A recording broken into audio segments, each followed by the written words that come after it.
ಬೆಂಗಳೂರಿನಲ್ಲಿ ಫುಟ್ಪಾತ್ ಒತ್ತುವರಿ ತೆರವು ಕಾರ್ಯಾಚರಣೆ ನಡೆದಿದ್ದು, ಕಳೆದ 4 ದಿನದಲ್ಲಿ 265 ಕಿಲೋಮೀಟರ್ ವ್ಯಾಪ್ತಿಯ ಫುಟ್ಪಾತ್ ಒತ್ತುವರಿ ತೆರವುಗೊಳಿಸಲಾಗಿದೆ.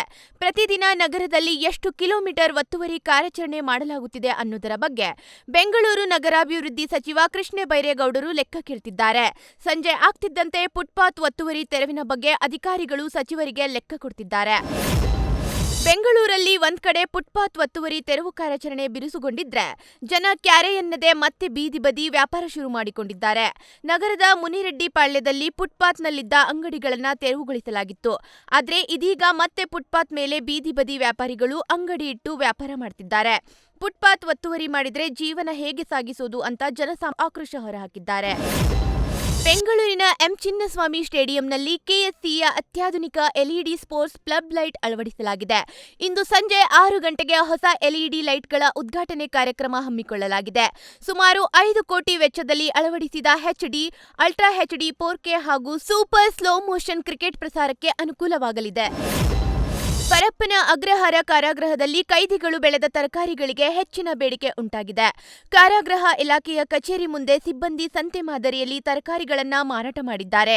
ತರಕಾರಿಯನ್ನ ಖರೀದಿಸಲು ಅಧಿಕಾರಿಗಳು ಮತ್ತು ಕಚೇರಿ ಸಿಬ್ಬಂದಿ ಮುಗಿಬಿದ್ದಿದ್ರು. ಮಂಗಳೂರಿನ ಪಣಂಬೂರ್ ಬೀಚ್ನಲ್ಲಿ ಪ್ರವಾಸಿಗರು ಹುಚ್ಚಾಟ ಮೆರೆದಿದ್ದಾರೆ. ಸಮುದ್ರದ ಹತ್ತಿರ ತೆರಳಲು ಜಿಲ್ಲಾಡಳಿತ ನಿಷೇಧಿಸಿ ಎಚ್ಚರಿಕೆಯ ಫಲಕ ಅಳವಡಿಸಿದ್ರು. ಪ್ರವಾಸಿಗರು ಹುಚ್ಚಾಟ ಮೆರೆದಿದ್ದು, ಆಳೆತ್ತರದ ಅಲೆಗಳ ನಡುವೆ ಸಮುದ್ರ ಸ್ನಾನಕ್ಕೆ ಇಳಿದಿದ್ದಾರೆ. ಸ್ಟಿಂಗ್ ಜ್ಯೂಸ್ ನಿಷೇಧ ಮಾಡುವಂತೆ ಸಿಎಂ ಡಿಕೆ ಶಿವಕುಮಾರ್ಗೆ ಮಕ್ಕಳ ಹಕ್ಕುಗಳ ರಕ್ಷಣಾ ಆಯೋಗದ ನಿಕಟಪೂರ್ವ ಅಧ್ಯಕ್ಷ ಶಶಿಧರ್ ಕೋಸಂಬೆ ಪತ್ರ ಬರೆದಿದ್ದಾರೆ. ಯುವಕನೊಬ್ಬ ಸಾವಿನ ವರದಿಯಲ್ಲಿ ಸ್ಟಿಂಗ್ ಜ್ಯೂಸ್ನಲ್ಲಿ ಕೆಫೆನ್ ಅಂಶ ಇರೋದು ಪತ್ತೆಯಾಗಿದೆ. ಈ ಹಿನ್ನೆಲೆ ರಾಜ್ಯದ ಶಾಲಾ ಕಾಲೇಜು ಆವರಣದಿಂದ 500 ಮೀಟರ್ ವ್ಯಾಪ್ತಿಯಲ್ಲಿ ಸ್ಟಿಂಗ್ ಜ್ಯೂಸ್ ನಿಷೇಧಿಸುವಂತೆ ಸಿಎಂಗೆ ಪತ್ರ ಬರೆಯಲಾಗಿದೆ.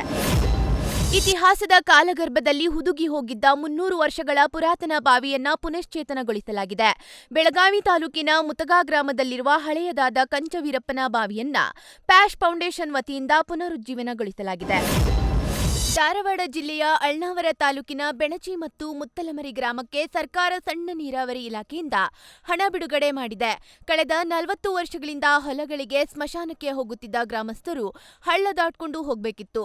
ರಸ್ತೆ ಸಂಪರ್ಕ ಕಲ್ಪಿಸುವ ಬ್ರಿಡ್ಜ್ ಕಮ್ ಬ್ಯಾರೇಜ್ನಿಂದ ಜನರು ಪರದಾಡುವಂತಾಗಿತ್ತು.